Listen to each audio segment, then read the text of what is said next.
Okay. So today we are talking about one of the most imperative tools I feel that people have that really they don't take advantage of is credit.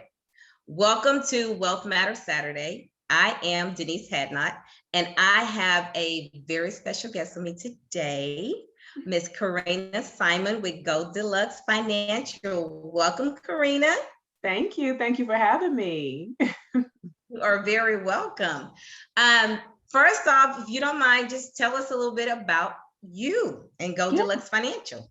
Awesome. So thank you for the introduction. I am the owner of Go Deluxe Financial, and I'm also a credit educator, licensed credit specialist or certified credit specialist.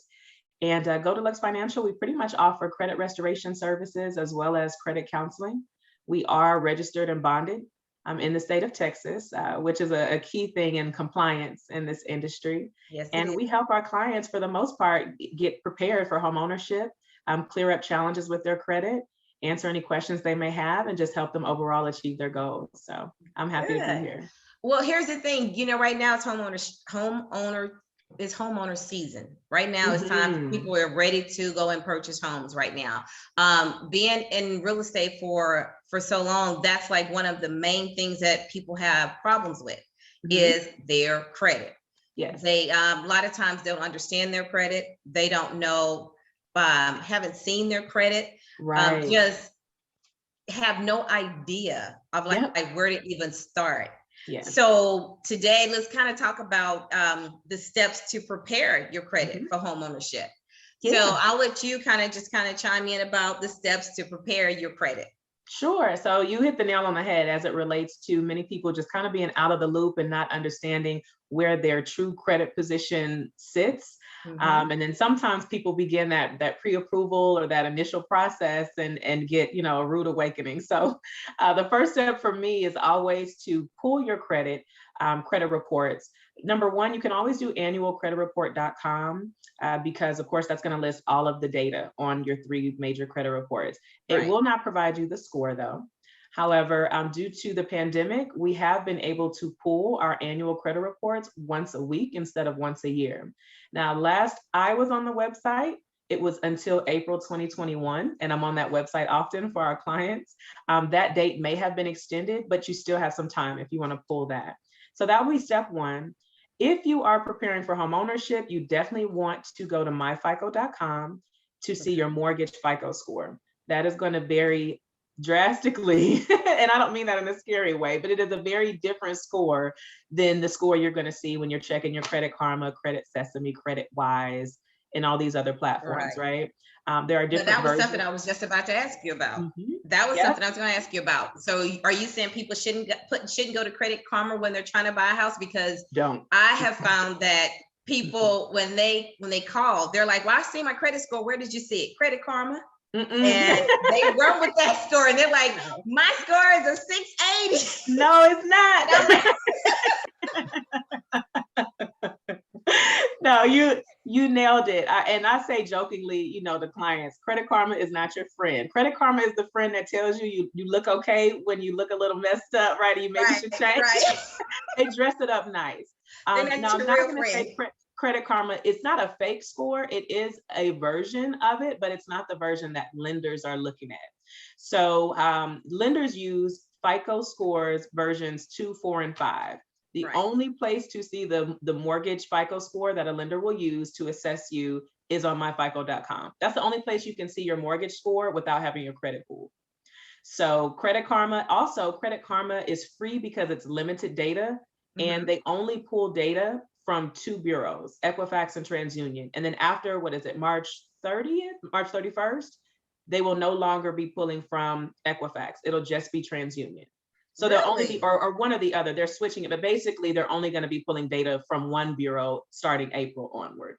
Whereas as of now, it's When just two. you just mentioned about Equifax and TransUnion, that's something that it's something that we know, but it's kind of one of the credit basics. But some people don't realize that there are 3 credit bureaus. So Yes, TransUnion, Equifax, and Experian. Those are the major 3 credit bureaus, also known as credit reporting agencies. There are some others, but they do not generate a score. They definitely house data, but they don't generate a score. And I do want to add that credit bureaus or credit reporting agencies, all they truly are, they are privately owned for-profit data companies. Absolutely. They're not federal companies. They're not a part of, there are federal regulations, right, surrounding, their practices and things like that, but these are not government-owned entities. They're private companies. Yeah. So one other question, when mortgage lenders look at the credit report, what are some red flags that people need to be aware of? Yes, I love that question. So red flags would be anything delinquent or outstanding that you have not cleared up, whether it has been sent to collections yet and reflects as such on the report or not. So if you have, and I really like to use collections because this is most common. If you have an account in collections or several accounts in collections and you are choosing to not pay them, okay, and that's your prerogative. But if you're choosing to not pay them and you want to buy a home, it's going to come up in the underwriting process. And typically they're going to send you what's called a LOX, or letter of explanation, asking you to explain in detail, what is this outstanding debt? And I'm summarizing, but what are you doing to clear it up? You want to be proactive and be on the front side of that and have the ball in your court before you even get in that mess. Right. And if you don't want to pay it, don't call a realtor. Don't call a realtor. I'm ready to buy. If you don't want to pay your bills. Yeah. Okay, I'll let you finish. So, and that's really, really key, because I'll break it down this way, just very short and sweet. In the event you're in this window and you need to clear up some of these debts and you're going to have to settle, right, or negotiate a pay for deletion or what have you, you would rather do that when the ball is in your court and you have the time to prepare financially for it or what have you, versus be in the middle of trying to purchase a home and the lender is like, well, in order to close, you need to pay off this $3,000 medical bill. Now you're in crunch time. Now it's like, I have 30 days, you know what I mean? Whereas you could have addressed this earlier in the year or well before you started that process. So that's another good question. How far in advance do you think people should actually start looking at their credit report when they know they want to purchase a house? Yep, I love that. So two-part. One, you should be monitoring your credit at minimum once a month. And that's just standard. Most folks are a little more advantageous, maybe weekly or what have you, because your scores fluctuate, but at least once a month, you want to know what's going on. As it relates to preparing for home ownership, definitely I would say give yourself 12 months. Now, I'm not saying if you don't give yourself a year, then the odds are few. However, how could I explain this nicely? Just because you are trying to reach a certain goal in 3 months doesn't mean that that's how long that process is going to take. Because there's a process and a flow, and there are regulations surrounding the time that a credit bureau has to review disputes in the credit repair process. So the sweet way I can say it is that process isn't expedited just because you're in a hurry. So something I used to say to people when they, as far as their credit and their time frame, your credit didn't get messed up overnight. That part.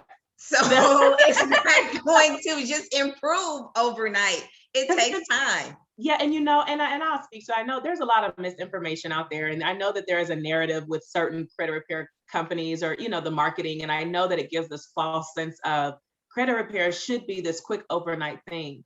And I'm just here to let folks know that there are compliance standards surrounding it. And if someone is guaranteeing you, A, it's illegal to guarantee an outcome through credit repair. That's illegal. B, if someone is guaranteeing you anything, let alone something in 30 days or less, or guaranteeing a collection removal in 48 hours, 10 times out of 10, the measure that they're taking to feel they can guarantee that is illegal. And the second part of that is that's not a true deletion. There's a thing called suppressing an account. So there's a lot of back end crazy stuff that people do, but it promotes this narrative that credit repair is overnight, and it's not.